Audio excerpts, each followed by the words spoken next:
దేశంలో దళితులు, గిరిజనులు, ఆదివాసీలు, బలహీన వర్గాలు, మైనార్టీలను దృష్టిలో పెట్టుకొని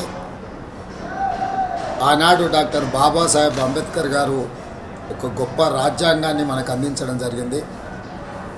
ఈ రాజ్యాంగం ద్వారా సంక్రమించిన ఎస్సీ, ఎస్టీ, బీసీ, మైనారిటీ రిజర్వేషన్లు విద్యా, ఉద్యోగ, ఉపాధి అవకాశాలలో వాళ్ళ అభ్యున్నతి కోసం కృషి చేస్తూ ఈనాడు వీళ్ళందరూ కూడా డాక్టర్లు, లాయర్లు, ఇంజనీర్లుగా, ఐఏఎస్, ఐపీఎస్లుగా రాణించి ఈ దేశం యొక్క ప్రగతిలో వాళ్ళు భాగస్వాములుగా ఉన్నారు.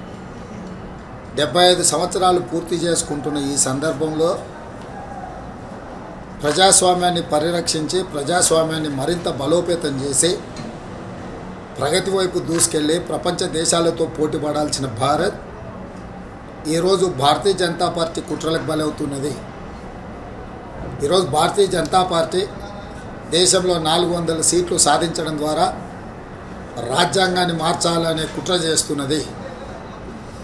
ఒకవేళ అధికారంలోకి వస్తే ఎస్సీ, ఎస్టీ, బీసీ, మైనారిటీల రిజర్వేషన్లు రద్దు చేసి రిజర్వేషన్ల రహిత సమాజంగా ఈ దేశాన్ని మార్చాలనే ప్రయత్నం చేస్తుంది. అందుకే 4 కోట్ల తెలంగాణ ప్రజలకు నేను విజ్ఞప్తి చేస్తున్నా. 17 సార్లు జరిగిన ఎన్నికలు వేరు, 18 లోక్సభ ఎన్నికలు వేరు. ఈ ఎన్నికలు మన ప్రజాస్వామ్యాన్ని రక్షించుకోవడానికి, మన రాజ్యాంగాన్ని కాపాడుకోవడానికి, ఎస్సీ, ఎస్టీ, బీసీ, మైనారిటీ రిజర్వేషన్లను కొనసాగించడానికి ఈరోజు ప్రజలు తీర్పు ఇవ్వాలి.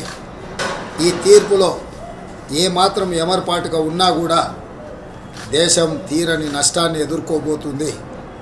మళ్ళీ నియంత్రణ పరిపాలన రాబోతున్నది.